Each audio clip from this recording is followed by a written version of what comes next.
All righty, ladies and gentlemen. Hey, yo, fellas, what's up? What's popping?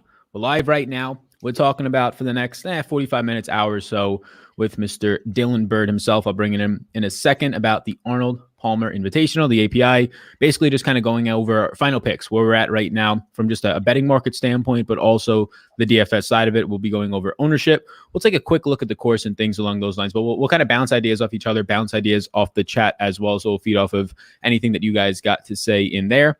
But yeah, I'm excited for this event. Look, we haven't had I kind of like not having these full field events, but this is a nice little in between where you get that sweat on Fridays for the cut. So it's going to be 123 golfer field. We have now the cut back, the API, the Invitational. Pretty strong field, I would say, especially what we've been getting the last couple of weeks. But yeah, excited to break it down today. All the people watching already right now, live 30 or so. Dylan, how you doing? How is your week so far? How's your week, your preparation for this event? It's going well. I got to say, I'm happy to have the cutback because I never seem to do well in no cut events. Like, I don't know what it is, but last week was brutal for me in terms of DraftKings. So look, I'm ready to get back this week. Yeah, I like that. Yeah, it's interesting. Like from no cut event standpoint, just even going back and looking at my own like outrights, it seems like I do very well. And I think it's just because I limit like the bombs. Like if I have 5 guys on a card, like 2 100-to-1 guys, their odds of just beating out some of the best golfers in the world when those guys have an extra day or two to make up ground. Like you just saw at Hovland, like he absolutely erupts and then he's in the running down the stretch last week. So yeah, it's going to be interesting to see some people hopping right now into the chat. What's up? We'll answer those questions as we go along through it. So yeah, Dylan, let's start this thing off. At this point in the week, we don't have to get too deep into like all the course history, stuff like that. They probably watched some of my content already in the week, some other people's content as well. So you know what you're getting. You're getting Bay Hill. Right now, you're going Bermuda, so you're back in Florida at this point. It's going to be a par 72. Depending on where you look, it's around 7,400 yards. So it's going to be something that when you're looking for the prototypical player, similar to last week, is something that you're going to be seeing. Distance is going to be something that's going to matter, but really long irons, getting those dialed in. You see Morikawa winning last week kind of fits that description to a T. So is there anything that you're specifically looking for when you're looking at stats? Ball striking is something that last week I weighted it. It's such a similar model for me as last week, maybe around the green a little bit different. Anything specifically standing out there? Yeah, I'm really honing in on approach, specifically proximity 200 plus. You mentioned the long irons, but quick stat here from Fantasy National Golf, 29.2% of approach shots are from 200 plus here. So that's by far the most compared to any range. And the average tour event, you get 22.9% from 200 plus. So, look, significant increase there here. So that's like the most so between approach and proximity 200 plus, those are like 2 of the most important things. Also, there's 4 par 4s, 400 to 450, 4 par 4s, 450 to 500. Doing well in the par 4s is going to be important. And of course, when there's 4 par 5s, strokes gained par 5s will also be important. So those are some things that I'm looking into. You mentioned ball striking, also important this week as well. Yeah, I agree with that. And that's kind of like where I'm at right now. And I can quickly, before we start to get into the salary ranges, I just want to touch on some of the ownership that we're seeing up top right now. Somebody asked in the chat, and it was sort of an OG, Mr. Poker, right now in the chat. He says, favorite approach, 2 studs or bounds. So basically lineup constructions this week. This is a good way to start right before we start to get into the salary caps. For me, it's going to be just 2 studs. In 2 studs, meaning 10K plus range. That 9K range to me, it seems kind of hollow. The 8K range seems like a pretty solid range, just highlighting it right away. But it seems like a lot of people are doing that. Ownership right now that I have below on Patreon. We also added a lineup optimizer for PJ, which has been dialing it in, adding randomness and things like that if you guys want to check it out. But Hoblin and Rory, my 2 highest owned guys right now, projection-wise, guys like Fitzpatrick, Sanjay, Hatton, all within that like top 6, 7 owned. So it seems like the field, like 20+% owned type guys right now, the field and the players in general are starting to gravitate towards those 2 stud builds. What are you thinking early on? Yeah, so I haven't started building the lineups yet. I usually do that always Wednesday night. That being said, based on like guys that I've highlighted, I think I can't see myself going balanced this week. I'm mostly going to probably go I'll probably go with like 1 guy in the 10K, 1 guy in the 9K, and then just kind of to go down from there. Or I'll just go 10K and then jump all the way down to the 8K range immediately and just build from there. But I can't, like in previous tournaments, not really last week, but in prior weeks, I believe it was the tournament before that, I was fine starting with a guy in like the low 9s and just trying to build a balanced lineup. Here, I can't really see myself doing that, especially with some of the guys ranked over 10K that I definitely want to get to. Yeah, I think that's fair. And we can start it there basically in this 10K range, highlighted by Rory up top. Yeah, Bryson, Hovland, Reid, and Hatton at this point. Look, when I opened the odds for this event, I was expecting to see, Rory probably up there as a favorite. I was expecting to see Hatton a little bit higher. I hit him at 20-1. He was the first bet that I made. Seeing as that 20-1 number probably most of the time translates to DraftKings pricing, we get him at $10,000. So the defending champ here, somebody that's won overseas a couple of times in the last 6 months, I believe twice in the last 6 months. I don't think he's really getting the respect that he deserves. Patrick Reid, Hoblin playing well last week, and also this year right now, a lot of second place finishes heading in front of him. I would say that if I'm just looking at the 10K plus range right now, Hatton's the guy who stands out for me the most. One, you get a nice little salary price discount. I think that you're getting just a little built-in discount because of those Vegas odds and where they open. Obviously, you're getting a guy who kind of sets up well here from just this course in general. He projects for me 72.8 fantasy points right now. That's the fourth highest for me on the slate. So I think he's slightly underpriced. Hatton's where my eyes gravitated towards first. He's kind of the guy that building these stars and scrubs lineups I'm working through and starting there. Is there anybody in this 10K plus range that stood out to you in that same type of way right away? Yeah, so I'm also looking at Hatton for sure. I mean, this course just fits him to a T. I mean, you're looking at guys who could hit their long irons good. He ranks first in the last 24 rounds in proximity 200 plus. That's just something you always see with Hatton, obviously defending champion here. So yeah, I think that, he's well, I'm for sure going to own him at $10,000. Then also two other guys I'm looking at here, definitely Victor Hovland at 10-6. Hovland's actually my winner pick this week. Just going to throw that out right now. I'm not going to actually, we'll talk about betting odds later. I'm not going to actually bet Hovland just because I don't think the odds are worth it. But he is if I had to pick a winner, it would be him. The guy comes in completely on fire. Really good with long irons in the past. And I like his form, and I like him this week for sure. Now, if I had to pick a third guy from this range, it would be Patrick Reid. Just, $10,200, just pretty much rock solid across the board. In a lot of different categories. I can't say he stands out in my model, or I can't even say he stands out in any specific categories, but he's just a guy that you could, consistently rely on to play well. And you'll probably get a decent ownership discount, possibly, compared to a Hatton or a Hovland. So I think Reid may be worth it at 10-2 also. Yeah, the other thing with Reid, when you look at courses, just in terms of that killer mindset, if you're coming in on a Sunday, if you have a guy, just a horse in the race that's within shouting distance, like you saw it this past week, and Reid's one of them. In this field, I would say the other ones are probably Rory and Bryson, but that's really it. So you kind of had that little added juice on Sunday, somebody who's a killer out there. Like last week when I had Morikawa as an outright bet, and the closest guy to him is Billy Horschel. I have absolutely no worries at that point going in there at all. There's some other guys who can maybe chase him down, but the guy in second place is Billy Horschel. I'm not worried at all, as opposed to when Dustin Johnson's tracking you down from behind, or a Morikawa or something like that. So there's kind of that added benefit, I would say, that your guy's not going to choke away Sunday if he's in contention with some of these bigger names, because he's been there and done that many of times, including this year. Getting to the 9K range now. So, like I said, it's kind of a dead range for me. Fitzpatrick up top, I know how well he's playing. I know how well he plays here, a 9th and a 2nd place the last 2 years. You can just say in terms of being comfortable, he has a home there, and all that narrative, things like that. It's interesting though. He is, I don't want to say ceiling capped, but that's kind of the way that I view him. And now when he's priced up at this $9,800 range, it's somebody that I don't usually find myself getting to. Solid golfer all around. Obviously, probably his best asset is, the irons are dialed right now, but probably that putter still. So at 9,800, he's somebody that I'm not even looking at it this week when it comes to single entry 3 max. 150s, he's not even in a player pool for me right now.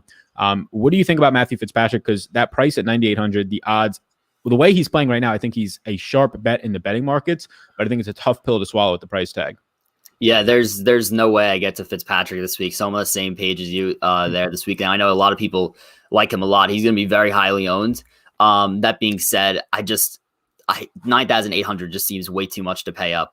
He could play well this week, but there's just other guys in this 9K range that I would rather go with. Obviously, when you look at Fitzpatrick, guy ranks 12th in my model. So again, I think he'll probably play well this week, especially the way the irons have been dialed in, as you said. The putters, always really good. It's just too high of a price for me to go to for Fitzpatrick here. Yeah, and that's the thing. Even if he finishes 12th this week, I don't want him. He's a fine scorer, but it's just the upside now at that price point. So who is your guy then? Who is your guy in the 9K range? If there's a guy, who would it be?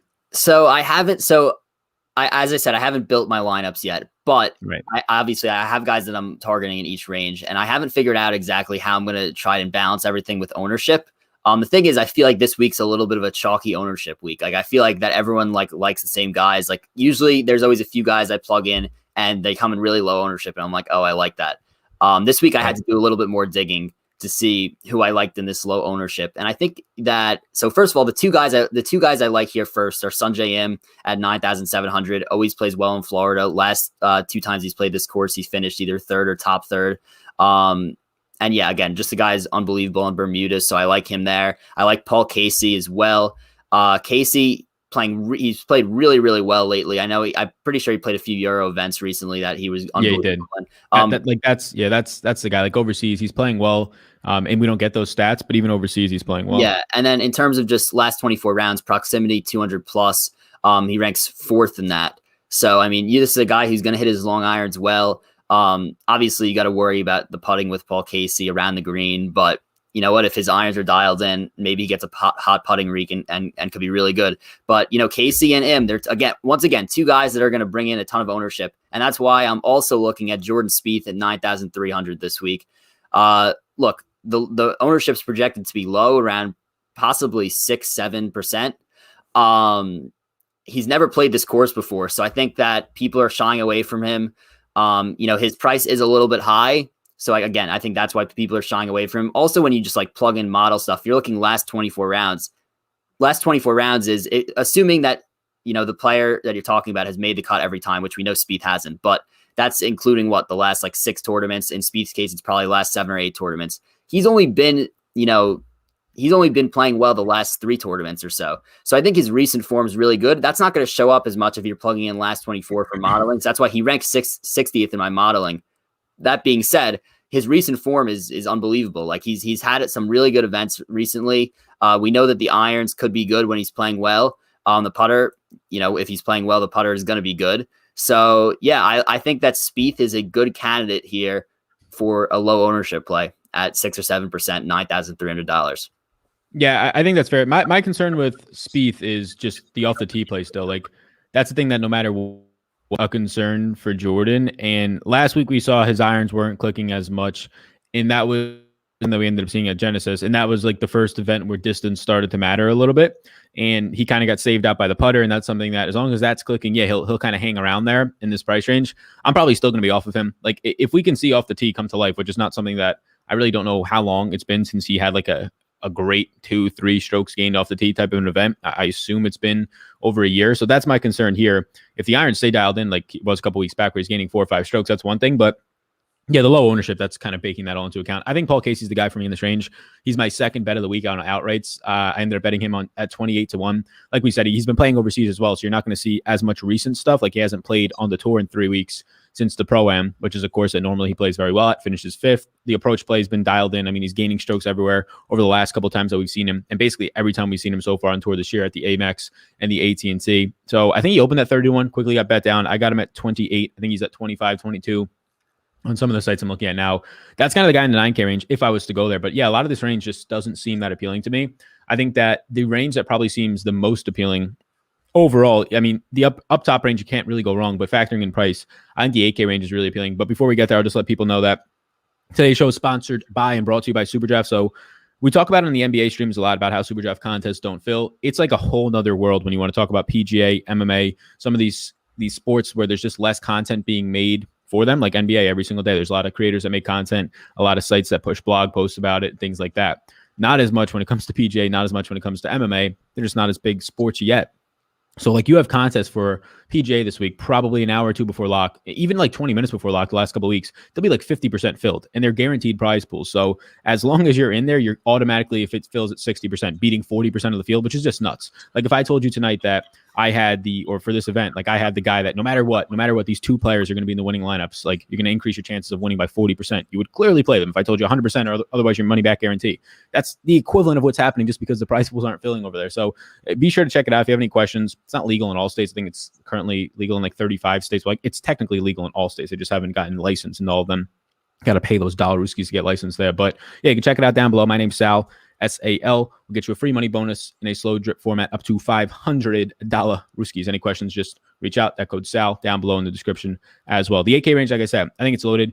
Yeah, Billy Horschel was fine up top. The concerns with him is like the guy, I mean, honestly, just can't close. You have Louis, who's been playing well as of late. But then you get to this range of, for me at least right now, It's Molinari. It goes from Molinari at $8,700, and then it goes down to Sam Burns at 84. All those guys, Will Z, Max Homa. I currently have bets on Burns and Will Z, I believe, at 50 to 1 a piece right now. I'd be fine starting my lineup with three of those guys. I mean, four, I don't know if that'll all fit in. I haven't tried to build that one out yet, but Burns, Molinari, Zalatoris, Homa. Right now, if you want to look at like who's picking up ownership, if I pull up the projections, we currently have like Burns is going to yield some ownership. Zalatoris is yielding some ownership. Burns is one of the highest owned guys right now. So is Zalatoris. So obviously people are gravitating towards this range. Homa, you're going to get a little bit of a discount, who's just a couple of weeks removed right now. I believe 2 weeks removed since winning in California. So that's a range that I like a lot right now. All those guys are kind of firing. I'm curious, before we dive into details on maybe ranking that 8K range, I'm curious if you enjoy this range as much as me. Is there a single player who stands out in the 8K range to you? Yeah, so right before we get into the 8K range here with me, just wanted to say I just ran the model over the last 12 rounds, and Spieth comes at rank 14th in the model. So that's what I'm saying, like just his recent form. So just wanted to run that. But now in terms of the 8K range here, I'm a huge fan of this range also. You got guys like Zalatoris at 8.6, who I really like. And then my favorite play from this range is, it's chalk, but it's Sam Burns at 8.4. I mean, I'm actually surprised he's not priced higher than that the way he's been playing. He's one of those guys, like he's been so close to a win. He's kind of just like fell apart on the weekend. He's gonna get it like very soon, I think. I would not be surprised if Sam Burns wins this tournament. Ranks 4th in my model. He's the type of guy that, again, his recent form is great. His approach is great. His approach over his last 24 rounds ranks 13th. His strokes gained par fives ranks 2nd. Greens in regulation 8th. Opportunities gained 1st. So look, I really like Sam Burns for sure. I know it's chalky. You just got to make sure you pivot ownership in other areas if you're going to take Sam Burns. Zalatoris, I mentioned, also comes up sky high in my model. Actually, Zalatoris is my number one guy in my model, so going to take Zalatoris as well. Now, if we're looking at a few other guys, and one guy who I'm really interested in, who I'm pretty surprised is not projected to be that highly owned, is Max Homa at 8.5. Like, I understand, like, yeah, he just won at the Genesis. Like, people don't expect him to win again. But if I'm taking a guy like Max Homa at 8.5, his recent form is unbelievable. 6th in my model this week. In terms of just, stats that are important that I've mentioned. 9th in terms of strokes gained approach.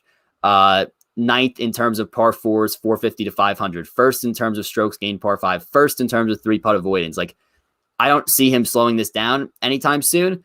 So yeah, I don't need him to win if I'm taking him at 8.5. Like if he finishes top 10, that's going to work out for sure. So I'll for sure be taking some Max Homa at that low ownership.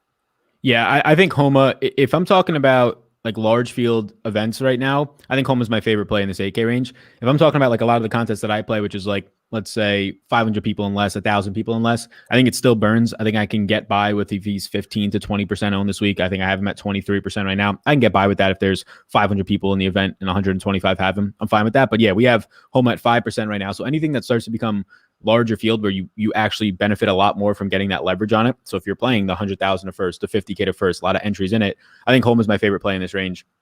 So the thing about Homa, like you're saying, one is ownership, and two, it's just the way that he's playing right now. Even in his bad weeks, if you want to call them bad weeks like you had last week at the WGC, he's still, or a couple weeks back, Genesis wins and he's at WGC, and he's basically gaining strokes everywhere still. He just doesn't have a fire round with the irons. It's like a net neutral for him, but everything still was clicking. He was kind of there right heading into the weekend, never was catastrophic, maybe one hole here or there, which is basically what's going to happen for most guys. And he just didn't have that big putting week like he did when he won the Genesis, gaining 4 or 5 strokes, which is something that you'll usually need here. It's something that we've seen the last couple of years, guys just Molinari, Rory having career putting days when they've actually come to this and won this event the last couple of years. So I think Homa factoring in, just depending on how big of a field you're playing in, I'm sure most people will be playing in massive ones. I think that's where I probably go the most right now. So Josh asks, who do you like on Super Draft this week? Yeah, so Super Draft with the multiplier, it's actually pretty interesting. Like Molinari, it almost just makes him look like a lock. Like Molinari has a 1.45x multiplier right now. Him and Homa, they have similar multipliers too. If I just like go down, guys like Chris Kirk, guys like Kyle Stanley, Patton Kizzire, Peter Malnati, like these guys are being valued on Super Draft as the same golfer, which you can quickly see whether you're looking at better markets or just DraftKings here, they're in totally different salary ranges. So those are the two guys who stand out by far the most to me. A 1.45x multiplier Molinari, a 1.4x multiplier in Homa. The other thing that's nice about that is the smaller field, which you're going to have the cut on Friday still, just by the numbers, 123 golfers instead of like 150, 160 plus, you're going to be getting a lot more guys to make the cut. So especially on a site like Superdraft, where you don't have to get different as much because the contests don't fill. You can actually just like play those guys all you want, like the guys who grade out really well, and not worry too much about the ownership side of it.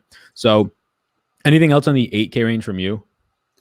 Yeah, I mean, the only other guy I have like starred as a potential play is Molinari at 8,700.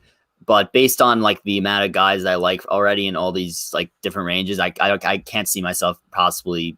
Maybe I get to him in one lineup, but I don't think I get to anyone else in this 8K range. I think it's just those three guys in the mid eights that I'm really focused in on. Actually, I do have a note right below this 8K range, right on this 8K range, and I literally wrote, do I dare go Kisner at 8,000, 3.7% ownership? This was, I guess, when I did this research, it was around yesterday. So look, Kisner, I mean, I feel like he's a lot better than the 8K price. Like he could be at least. Obviously he's a guy who's going to putt really well. He's played well here in the past. That being said, I don't see myself getting to him, but I do have that note there also. Yeah, Kisner, like a month ago on record stating, I think right before the event, or either when he missed the cut, it was one of those. I think it was before the event. On record stating, like, do you think you have a chance at winning this? Was the question, and he was just like, no. Like he said no, Yeah. And then they were like, well, what do you mean? Like, why are you here then? And he's like, because the tour pays a lot of money to finish 25th. So like, he clearly knows. Like he doesn't set. I think that might have been a couple weeks back to Genesis. Like he clearly knows that his game does not set up well here. He can be accurate, which can get him around, but like when you don't have a driver, when you really don't have long irons, it starts to become difficult. Let's play midway through as we hit the 7K range. We got 50 plus people. If you have any questions, let us know. We're incorporating all questions. I see some more. We'll hit a question and then we'll play a little bit of a game. Do you have the Patreon ownership stuff up or no? Or do you have ownership of anything up? Yeah, I have your stuff up. Yeah, we filter that by the ownership high to low, and we'll play a little game. We'll see who out of all the guys who are like 20+% owned, 19+% we'll go with. So there's like 6-7 guys right now. Who's a guy that you basically would fade if you had to pick one of them, just based on their ownership and why? But we'll take a question right now. We have Mr. Brian Beaver, who was in the Jock Market chat, I believe, last night as well. He said, what's up, Sal and Dylan? Do you think Sanjay, Im, and Killer Keith Mitchell make the DK optimal for the third straight year? So obviously Sanjay finishing third place back-to-back years here. Killer Keith just pops up whenever he sees Bermuda for the first time in the year on the PGA Tour, does something with it. Obviously, like it's the same way last year. Like Killer Keith showed no life coming into last year, comes up onto Bermuda, plays well. And now you get the same situation this year. Like I'm just not going to do it. Like I'm not going to take last year's into this year's. It's obviously funny if it happens again. I don't have any interest in Keith Mitchell right now, but there is something to it. There is something to it when he gets on the Bermuda grass in Florida. Sanjay, I'm fine with though. Sanjay at that price point, definitely over Fitzpatrick for me. I don't have any issues with Sanjay. I just rather go down to that 8K range. Anything for you here? You like Killer Keith? Yeah, I mean, I like Sanjay. Keith Mitchell, I was obviously going through, when I was doing my research, I'm going through the course history, and I was like, is this guy serious? It ranks 105th in my model, but just destroys this course. That being said, I just would rather go to safer plays in the 6K range. I mean, if any plays are safe in the 6K, like not plays aren't really safe in the 6K is what I'm saying. But so as a dart throw, sure, I like it. But I'm not going to end up playing. Yeah, I'm going to say you're going to burn your money if you do that. I'm going to go away from that. But all right, so you got these guys pulled up for ownership wise. So in terms of highest owned guys as it stands Wednesday afternoon, we have the ownership projections, rankings, all that stuff. Optimizer now too. If you want to check it out below on Patreon. But right now, this is where I have guys at 19% or above. Hovland in order. Hovland, Rory, Burns, Fitzpatrick, Im, Molinari, Zalatoris, and Hatton are all coming in at 19% or above right now. So it's about 7-8 guys. Out of those guys right now, which one stands out the most as a fade for you? Fitzpatrick easily. And then honestly, like I just mentioned Molinari, but look, seeing what his ownership here is now, just like, I don't think I could take Molinari either. Like I just mentioned that I had him starred, but I think that the ownership's ridiculous on him.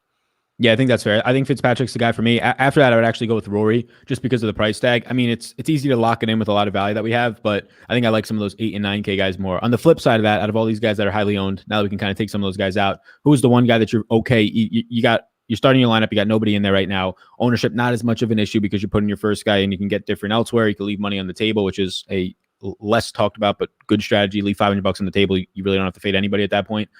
Who's the guy that you would eat the ownership on, put your chips on? I've already said this, but my winner pick, Victor Hovland. Yeah, again, I'm just going to have to, and honestly, Sam Burns too. Like, if I had to pick two winners this week, those are the guys. Now, obviously, everyone agrees with me, but I think you got to do it. Like, both of them set up really well for this course. Both of them are playing great, and like I would be shocked to see one of them not play well this week, honestly. Yeah, I think that's fair. Those guys are. I would say Burns is up there for me.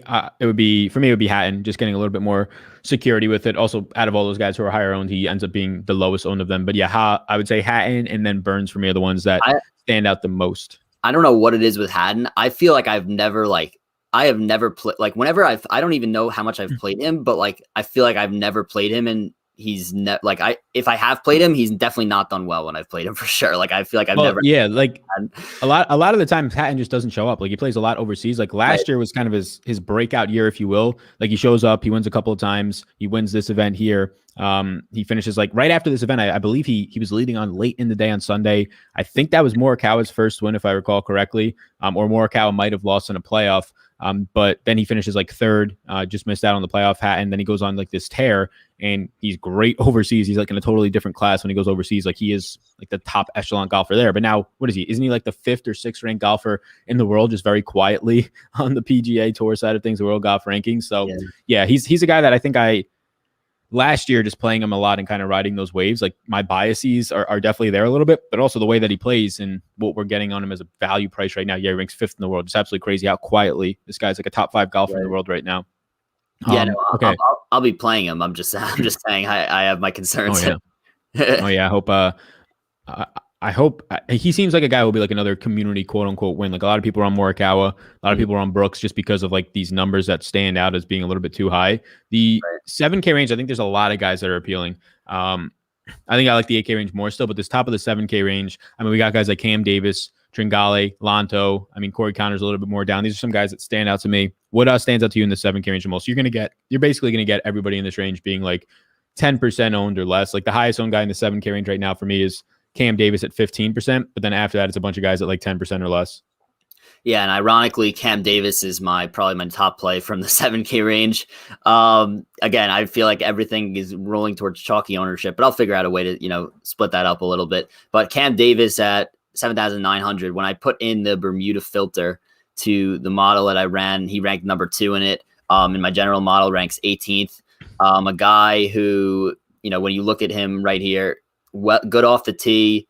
But I'm not too concerned off the tee this week. What really stands out is that just proximity 200 plus is he's second in terms of strokes gained there in his last 24 rounds. So who else is high? Who else is high up in that like that? So that range is pretty important. It was really important last week. I think it'll be important again in that proximity 200 plus. Do you have that up? Who's like top 5, top 6, top 7? So over the last 24 rounds, Haddon is 1. Bryson DeChambeau is 2, tied second with Cam Davis. Then Paul Casey. Then Christopher Ventura at 6'2" is 5th.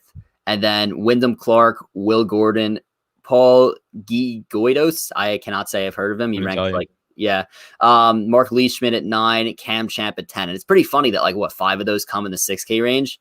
I mean, Champ makes sense. Like he'll always be there, and then he just won't do it. I think the big problem with a lot of these 6K guys is that they can't do anything else. Like literally, this is the only stat that they excel in. Right. Which is interesting. I think the Ventura one's kind of interesting, just because, he's been doing that a little bit more recently. Like he's popped up in other tournaments for me. But yeah, I probably won't get to him at 6'2". Yeah, that's fair. So sorry, I cut you off midway through the praise and love for Mr. Cameron Davis.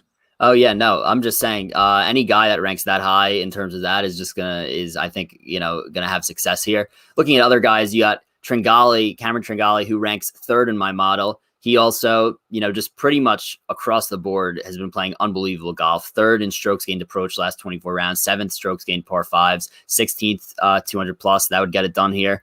Another guy that I think is interesting, Charlie Hoffman, ranks 9th in my model. He's ranked high recently, but the problem is that he's been on and off with injuries. So I haven't really gone to him, but I think that he looks okay now. Hoffman's a guy I could go to at 7.6. Also, a few others I got starred here. Christian Bezenhout. I don't know. I never know how to pronounce it. Bezenhurst. Yeah. I'll call him C-Biz, what everyone calls him, but 7.5. I think he has a few stats that I like. So one thing that we haven't spoke about this, but one thing that I thought was really interesting about this course is that in terms of par 3s, they're all really, really long. Like the par 3s on this course, there's 4 of them. They all rank between they're all 200 between 200 and 225 yards. C-Biz happens to rank 1st in par threes from that range. So just, can't say he ranks highly in my model. He doesn't, but anytime you see a few stats that jump out at you like that, you think maybe I'll throw him in. But yeah, I'll let you go and talk about the high 7K range now, and then I'll get to the low 7K range. Yeah, I think that the high 7K range has a lot of familiar names, at least for me, guys that I usually end up going to probably when they're in the 6K range. Like, I'm somebody who gets to Tringale, Lanto a lot. I'm sure a lot of people do in the industry. I like to see Shane Lowry in this type of an event. I like to see him just pop up, especially in that range where Lanto and Tringale are not playing as well as those guys. But I do like to see him popping up, not having good success here, but he's somebody that I can easily pivot over to. But yeah, I think this is a good time for this question. Somebody asks between Scary Flying, who do you like between Tringale and Griffin? So for this side of it, these guys are really close for me. Like, obviously, basically the exact same price point. They are identical. Their ownership right now is coming in, both of them for me, 13% Tringale, I believe 12% right now on Lanto.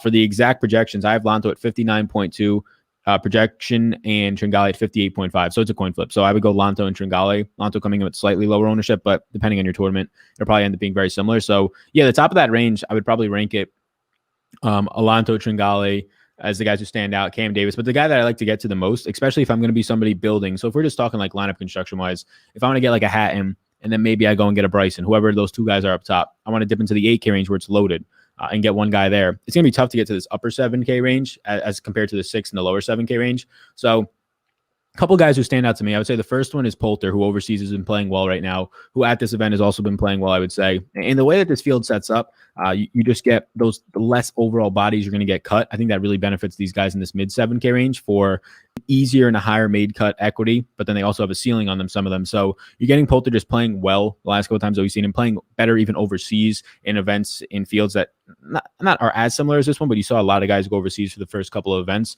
So Poulter, and then the guy who I probably like the most, who's coming in right now with just 7% projected ownership, is Cory Connors. So Cory Connors is somebody that I'd say I'm probably a sucker for a lot of the times, but Cory Connors, everybody's on him at the Genesis, right? He ends up being 12% owned in some contests, 19% owned overall. Last time that we saw him at the Genesis, misses the cut. He was way too cheap in the 7K range in a loaded field. He got actually pushed down pretty far. And then he misses the cut. Nobody wants to be on him, but he loses 3 strokes with the putter. Like, that's going to happen with Cory Connors. That's just the name of his game. And he's actually been better around the green, better with the putter than he has historically been like this time last year. So I'm fine to go back to him. The approach play was still there. The off the tee wasn't horrible, still gained strokes tee to green. So in this type of an event, now with the decreased price point and ownership, it's basically just flop flag. Everybody wants a guy the last time that they saw him. Now he's even cheaper with less ownership, and he sets up fine here as well from a ball striking standpoint. So I'll go right back to him. Connors makes it easy to kind of transition to those 2 stud lineups because he's a cheap 7K option that kind of makes it so you don't have to dip down into the 6K range again. So Connors is probably my favorite guy in the 7K range as it stands right now. I think we'll probably get single-digit ownership on him. Yeah, the day Cory Connors finally wins a tournament will be the day that I rejoice. I mean, I've played this guy, I feel like, in every tournament, and it's just like, there's no like really bad results for the most part, but there's no like really good results. Like, it's always just like, I don't know, finishing like 31st or like 27th. Like, it's nothing like outstanding, but because his approach is so good, he's always going to rank highly. I obviously am playing him as well. Ranks 7th in my model. If you put the Bermuda grass in, he ranks 1st. So, I mean, that's just the way it is with Cory Connors, is that anytime you weight approach highly, he's going to, he's going to be there. So yeah, I'll be playing Cory Connors again. Hopefully he does well. Also, other guys I like in this low 7K range, Luke List, another guy who I tend to gravitate towards, can't putt, can't chip. But he hits his long irons really well. And then another guy, Chris Kirk at 7,000, ranks 14th in my model. And just another guy who's pretty like solid across the board.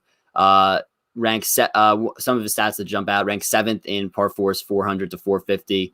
And then has ranked 27th in approach over his last, 24 rounds. So yeah, I think Chris Kirk, and I believe Chris Kirk also, he's done well at this tournament. Yeah, so he didn't play it last year, but the years before that, tied 15th, 13th, cut, tied 12th. So he has 3 top 15 finishes over, out of the last 4 times he's played this event. So he has a good course history also.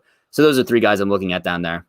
Yeah, it's kind of just sets up nicely as like a Florida Chris Kirk type track. Yeah, I think that's fair. I think that to close the door on a guy like Cory Connors, he's usually like a solid top 20 bet because he's cleaned up his game a lot in terms of this time last year, like I said, with the putter around the green. Like, he would just eject himself from around the green. It's kind of like what Doc Redman is doing.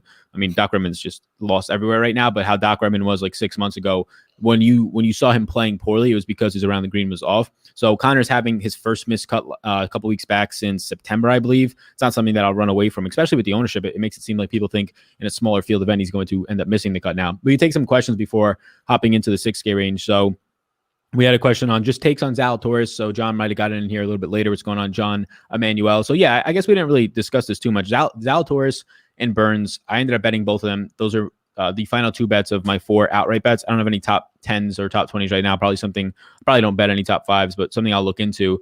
Zalatoris, I like him at the 50-1 opening number. I'm sure he's like 40-1 now, 45-1 on some sites. I still think that that's fair. He's ball striking, sets up nicely. His approach sets up nicely. At his price point, he's kind of in this loaded field where if you want to eat chalk, Burns is the guy that I like getting to right next to him. And if you want to get different, well, Hoffman's like the only guy who's not picking up ownership there. So I'd prefer Zalatoris to Molinari. I think you get a little bit more consistency there. But yeah, he's fine all the way around. It's just kind of what you prefer. I'll prefer Burns and Homa in that 8K range, but Zalatoris is completely fine. I got the outright bet, so I feel comfortable there, and probably will just leverage that by not playing a lot of DFS on Zalatoris, more so take the outright bet. And then a question we just got was the opposite guy, or just right there in that price range, pick to win it all this week. Also, Sam Burns, 50-1 first round leader. I believe Dylan has Hovland to win it all.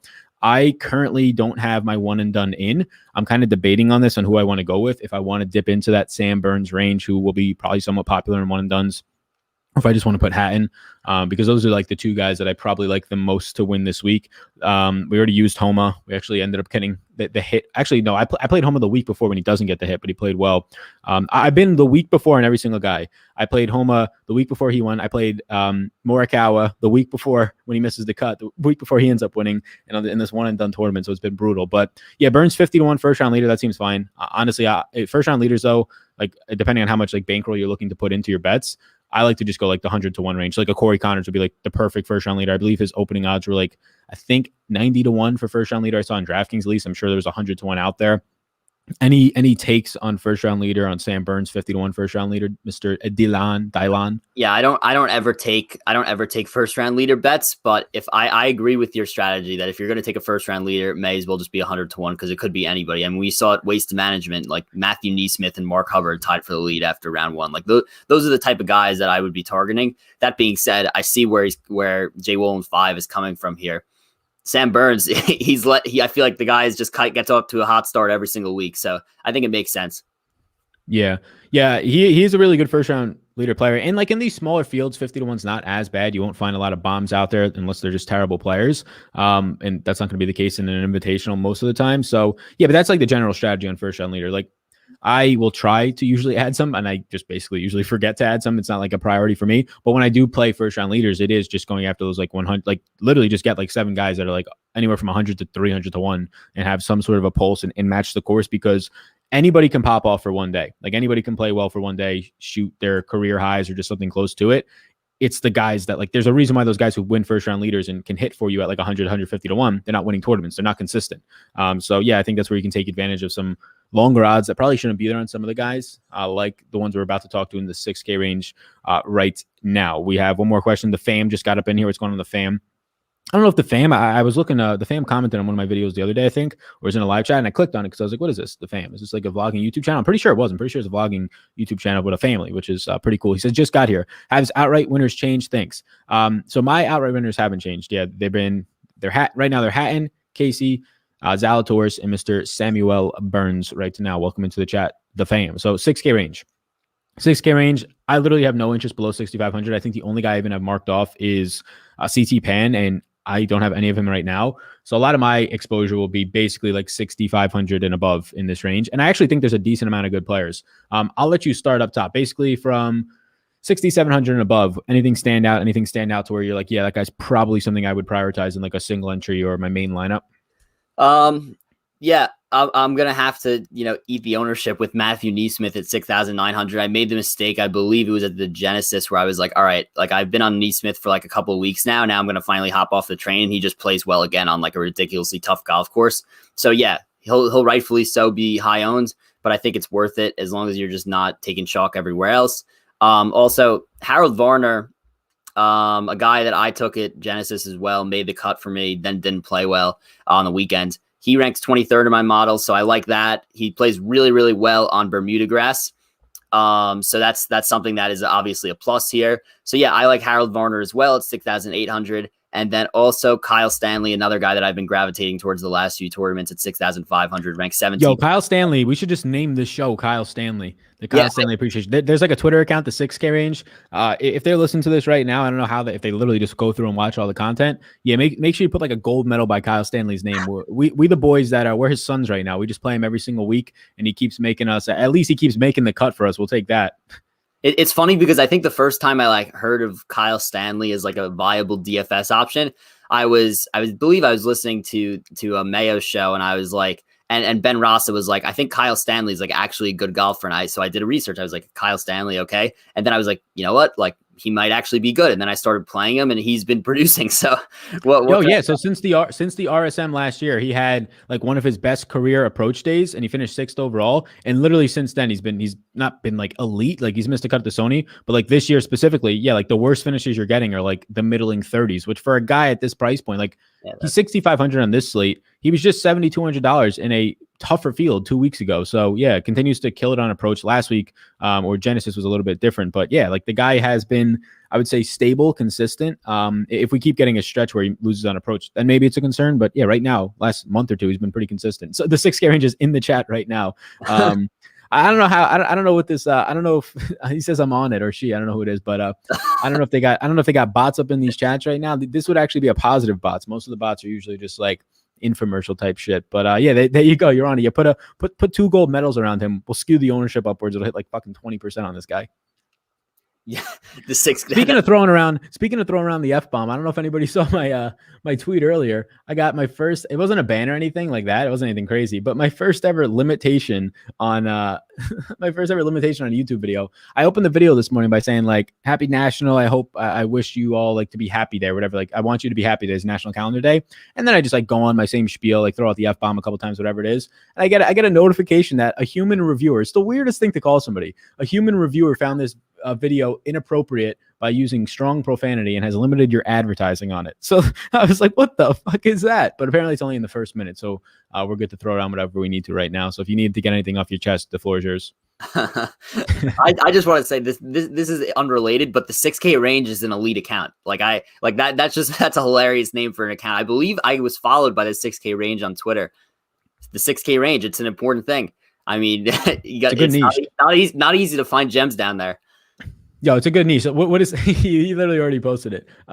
Highly recommended player. Kyle Stanley, 2 stars. Shit. That's you should requote this too, because there's a guy in this range that I like more than that. That's funny. But there's a guy in this range that I like more than that, and he's somebody that I actually like more than Kyle Stanley right now. So there's guys in this range, like a good amount of them right now. Like we can keep going through. You already named a decent amount of them. I think Cam Pierce's been playing well. I think that like you also have strong options, whether it's John Hutt in the range, probably not going to go to champ, but good old Sebastian Munoz, I'm going to go there. He's a guy that I have had zero interest in because everything was wrong with him. A lot of it was just like the short game, like around the green was catastrophic. Putter's been bad. And then you end up seeing him do some decent stuff with the putter at the Genesis. And okay, the guy finally makes a cut, right? But everything else, the ball striking, the off the tee, the approach, just brutal. But then you see last week, okay, something's starting to fire. Like back in October when he's finishing 9th and 10th and 14th and has some leads on going into Saturdays of events when he was gaining strokes on approach, gaining strokes off the tee. That's what happened at the WGC. He was neutral off the tee. He gained a ton on approach, almost 5 strokes. Is it just going to be this one, really 2 hot rounds that he had? Or is that something that's actually going to catapult him now? But if he finished 22nd there, if he's going to be priced low now in this range, and if we get, it's kind of been like 2 months at this point where we haven't seen any life out of him after seeing a lot of life out of him, like career highs for a month or two. Yeah, I'm going to jump right back on it at this point. And you can just be aware, like, yeah, Matthew Naismith probably picks up. We have him at 12% right now. Munoz currently coming in at 8% ownership. That's something that I'm okay to get to. I like me some Sebastian Munoz. What about you?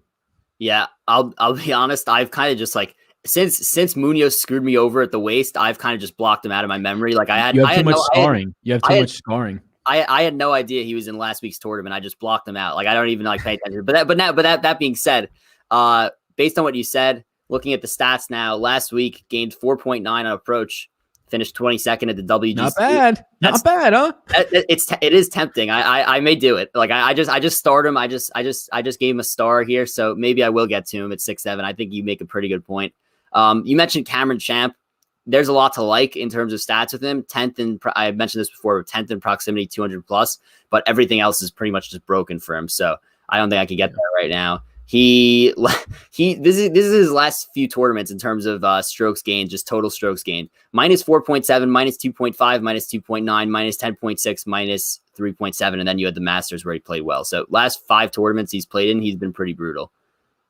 Yeah, it's just rough for him. Like he's just lost everywhere at this point. Like the other parts of his game, like you're not gonna have a lot of guys in this range who have outs to their game. Like you need their one thing to work out in a major way, but that's just like what you don't have there. Like when the off the tee for him is okay, nothing else is working. Like you don't have any other outs, and even if he has like a good putter week, it could still be brutal because he has nowhere on the green. He has like nothing else going for him. So that's where it's a little bit tough. Somebody says we have Sebastian's cousin in the chat right now. He says Munoz representing, not related. The not related cousin in the chat. That's funny. What do we got? Oh, the fam says he had his daughter's video get 17.5 million views. That's how he ended up piling up the YouTube subscribers. Jesus. Says the Hoblin Colin picture. What was your daughter's video? Like got 17.5 million views. Dear Lord, talk about going viral instantly. My man soaked in the subscribers, and then it's like, shit, what do we do now? We got all these people waiting for the next video. How are we going to go viral again? Dust that thing off and go right back at it. Yeah, so I think 6K range, that's where I'm at. So I would say that my priority is in the 6K range, or at least let's say 6,500 and above. I'm going to go with Munoz and Stanley are the guys that I like the most here. John is definitely strongly in play. He's probably my third interest in this range. I want EVR to be playing well. I want Varner to be playing well, but kind of like Munoz until last week. Like it's been a couple weeks, 3-4 weeks in a row now that these guys haven't shown much. Varner, like a month ago was okay, but I haven't shown much lately. Definitely not consistency. So yeah, 150s. I'm sure I'll get to some, but like in terms of my single entry lineup, my main lineup, it looks like it's coming down between Munoz, John and Mr. Kyle Stanley. What about you? And I mean, so yeah, the guys who I'm mostly going to focus on, Neesmith, Varner, and Stanley. That being said, I've been convinced slightly on Munoz, so maybe it'll happen for me. And then you brought him up. We got the 6K range in the chat here, also mentioning him again. Cam Piercy is a guy who did stand out to me. With my original research, ranks 4th in greens and regulation gained. I mean, anytime you're ranking that high in greens and regulation game, just giving yourself opportunities. That's a very good thing. Played really well at Puerto Rico last week. Finished 7th there, gained 10.2 strokes total. Finished 21st at the Pro-Am a few weeks ago. So yeah, he's playing really well. I could see if I need like a 6'5" guy, and I already put Stanley in another lineup, then I could see myself getting the Piercy as my next guy. But he would probably be my 4th or 5th priority in the 6K range. That's fair. Yeah. So I guess it seems fair right now for me to place a little something on Sebastian Munoz 5-1 to finish top 20. I feel like that's warranted at this point. Smaller field event, so you're not going to get like these 8-1 numbers. Is anybody like? I mean, you're gonna have like guys obviously that you never even heard of, like the Paul Guidos, like you were saying earlier. He's gonna be like 30-1. But yeah, Sebastian Munoz 5-1. I'm gonna take the 20-1 number on that. We've been talking about it too much for it to probably not work out. So we'll end up getting to that one. But I think that's where I'm at right now. Like we can talk like is anything below 6,500. Like what is the lowest you'd go for me? And I'm talking not even like 150s. Like you're putting in your lineup that's got literally all of your exposure and single entries, whatever it might be. What is the lowest that you go here and feel comfortable? For me, it's no one. Like CT Pan, I said at 6,200, at least looks like a golfer. I know Charles at 63 hasn't been doing much at all though. Same thing with like Sabs. Like there's names down here, Redmond, Straka. Like there's names down here, but they've been doing nothing for a month plus at this point. Yeah, lowest I go is 6'5". Can't see myself dipping below that. Can't see myself dipping below Stanley and Piercy with some of these other guys down here. Will Gordon, another interesting name just because of his proximity, 200 plus stat at ranking 7th. That being said, I would prefer to have Piercy and Stanley. Also, Will Gordon finished 27th at Puerto Rico, 21st in AT&T Pro-Am. So maybe there is something there, but probably just going to stick with Piercy. Yeah, he's coming on. Yeah, that's the lowest. I've been watching Gordon. He's coming on. I mean, it was like during I think it was right after the pandemic, like Will Gordon popped onto the scene. I think it was the Travelers. He finished 3rd, and then there was all this hype about Will Gordon. He gained strokes everywhere, and then he was literally terrible. I mean, I think the Wyndham, let me see, was it the Wyndham or Safer? Yeah, Wyndham, he pops up and he plays well, and then he's just been like literally terrible everywhere since. But now you're showing some life. We just don't have stats from Puerto Rico. Like he didn't really do anything at the AT&T Pro-Am. He was just kind of solid everywhere. Wasn't like strong anywhere. He just wasn't making mistakes. That was really it. He wasn't scoring all that much, wasn't making mistakes. So it'd be interesting to see like if at the Puerto Rico Open, like the approach was finally clicking, but we don't have those stats. So yeah, it's at least worth pointing out that he's trending in the right direction after like for a year not playing this well. But yeah, I would say that's really where I'm at. There's nothing down there. We have some questions coming into the chat about some guys down here or in the 7K range too. Connors list or Kirk? Quick fire answer. I'll go Connors. What about you? Just because I feel like Connors always, never lives up to expectations, despite the fact I'm playing him, I'll go Kirk. That's fair. Quick fire answer on Steve Stricker or Zach Johnson here. Zach Johnson, the punt range. Yeah, Zach Johnson. He actually does rank well in my model. I didn't mention him just because he's Zach Johnson and he hasn't been doing anything spectacular. But for whatever reason, ranks 27th in my model, and he ranks pretty solid in a lot of key stats this week, and that is why. So I'll say Zach Johnson. Yeah, that's the thing. Like he actually, I'm not going to say win upside. Like I'm sure Zach Johnson will win a PGA Tour event sometime in the next 20 years, but I think he has a little bit more ceiling than Steve Stricker. Steve Stricker has to be like really hot with his putter to do anything, whereas Zach Johnson at least has something to do with his irons here and there. So yeah, we'll go with Mr. Zach Johnson. If you guys want any of your quick fire chat, I think there's across all platforms like 100 people watching right now live, which is pretty cool. Still watching live on a Wednesday afternoon. If you guys want anything right now, quick fire answers, we're going to hit them for the next couple of minutes. That's where we're at on picks, things like that. I already posted kind of my betting card still. If I had any top 20s, really like the Munoz, I might add Cory Connors as a top 20. I'll see what those odds are. Is he at least like 3-1? I doubt it in the small of a field. Yeah, he's 3.5 to 1 on DraftKings, basically. So yeah, I'll post the end of that on Twitter at SalvageDFS. At 4 o'clock, I'm going to be posting another one of those short today in sports. It's going to be This Week in Sports on Twitter and some other platforms, so you guys can look out for that. But that's it. Live at 4:30 today for NBA. I will be. Any other questions, file them in now. But other than that, Mr. Dylan Bird, any closing thoughts on this tournament? Does it start? Is it finally starting early tomorrow? Like obviously some of them, now that we're back in Florida, is it 6 a.m. starts? I would assume so, since it's in Florida. But I was going to say, closing thoughts, my potential betting card right now, I'm looking at Sanjay at 25 to 1, Sam Burns for sure 45 to 1, Zalatoris possibly at, I believe he's at 45 as well, or 50. Definitely considering him, or I may just go top 5 with Zalatoris at 10 to 1 or top 10 at plus 450. But I feel like at this point, if that's the drop off in odds, I should just bet him to win. And then Cam Davis at 80 to 1 is probably the lowest I'll go in terms of odds. Yeah, I think that's fair. So yeah, my betting card's out there right now. There's no other questions. The other thing that I will say is that the event does start at 7 a.m. There's going to be so much upside on SuperDraft. So again, they're the presenting sponsor, but right now their biggest tournament is 2,000 the first, which might not seem like a lot, but it currently is only filling at 20%. But you have to check back on it tonight at just look like 9 or 10 o'clock, because obviously 10 or 8 of those hours is going to be filled with people sleeping for the most part. The people on the West Coast, the second they go to bed, they're not entering at 4 a.m. before this tournament starts. There was a tournament, I believe, last year, not around this time, but like maybe July or August, that started at 6 a.m. And it might have even been overseas somewhere, but it was starting at 6 a.m. I went on to SuperDraft. It was like 37% filled with like 5 minutes to go until like the contest ended, which literally means if you enter the tournament, you automatically beat like 70% of the field and 25% of the field gets paid. So like, it's so hard to not even, it was almost free money. That's probably not going to be the case with this one right now, but it starts so early that my guess would be it fills at like 60%. That would be my guess on this. That's how MMA and golf have been filling. So yeah, if you want to use the code SAL, it's linked down below in the description. You get a free money bonus up to $500. Take advantage of those types of things. So that's where I'm at right now.